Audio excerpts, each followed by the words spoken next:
My name's Justin Ishmael, and I run Mondo in Austin, Texas. And right now we're in the Main Street Alamo Drafthouse Theater in Kansas City, Missouri. We just finished up the Goonies screening, which is, I guess, when I was told earlier, the first ever kind of like Alamo programming event here. They've shown movies like Spider-Man and Dark Knight Rises, but this is the first Alamo Drafthouse specific thing that's been done here, which we had no idea, going into it, that this was the first one. So it's very exciting, and I'm from Kansas City, so it's fun to come back and kind of see the sights and visit family, and then also to have like a sold out theater was really exciting.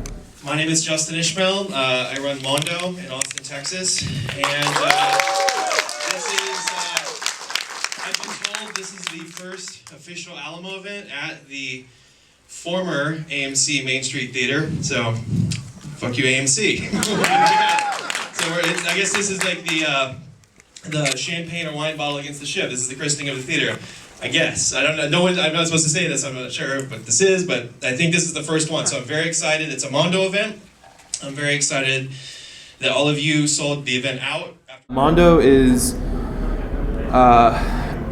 we make movie posters essentially. That's kind of our big it's kind of our big claim to fame, I guess.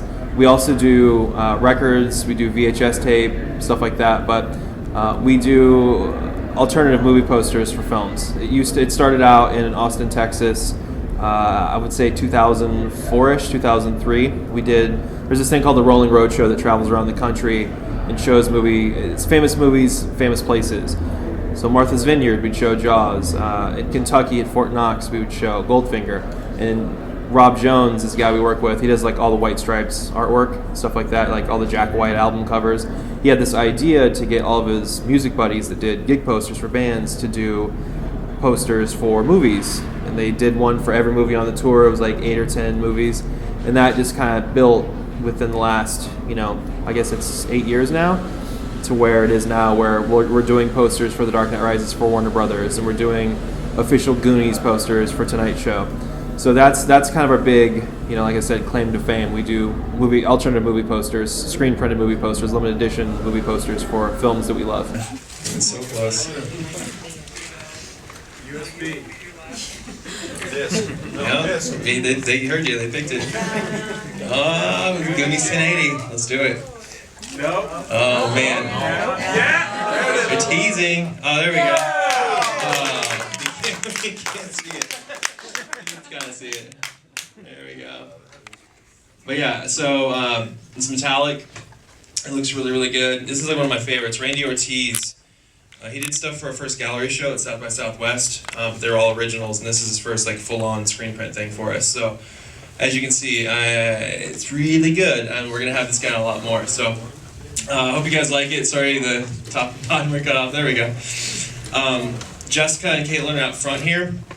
Right when you walk out, you'll see it on the right, the table. So, Kansas City, I guess when you talk about film culture, you think about LA, New York, and now it's kind of like Austin, Toronto. You don't really think about Kansas City, but I used to live here, and I know there's stuff that goes on here. Like there's a lot of movies that get shot here, and the theaters are also very.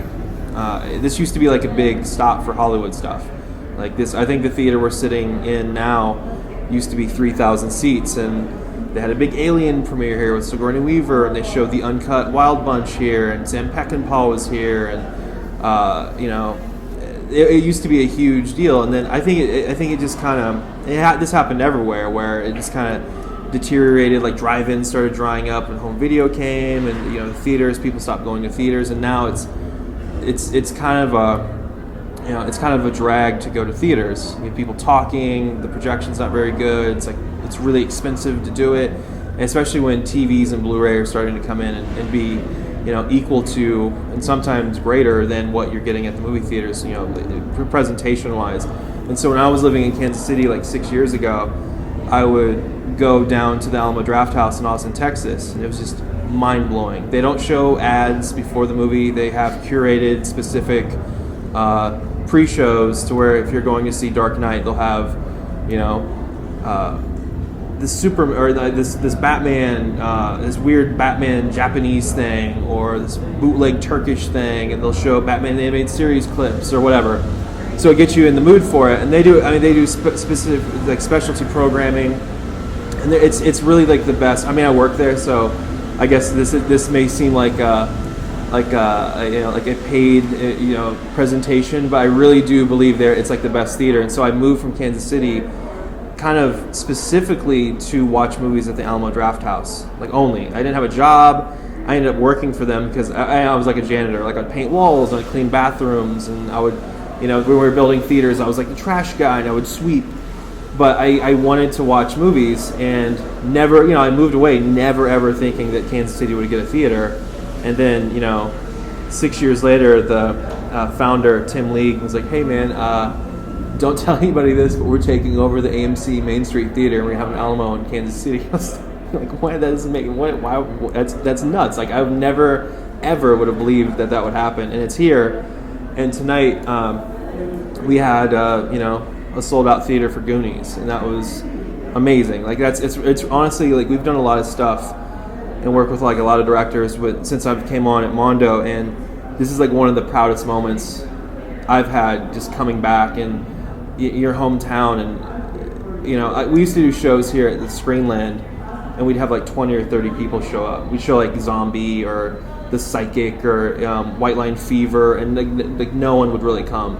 And then we put these tickets up, and after we tweeted, it was like 5 minutes and it sold out. And I was so happy to see that there's actually people here that are excited about this stuff. And I'm really hoping that this takes off and we can do more, like one in every city, one in every like state in the union. Like you have a bunch of Alamo Drafthouse, because I think that if you have a very good theater to go to, I really do think people will go to the movies again. And it's not like a dead thing. Like theaters can thrive, and I think the Alamo Drafthouse is doing the right thing to make that, people see that they can come back and actually enjoy it. There's something worth going to the movies for.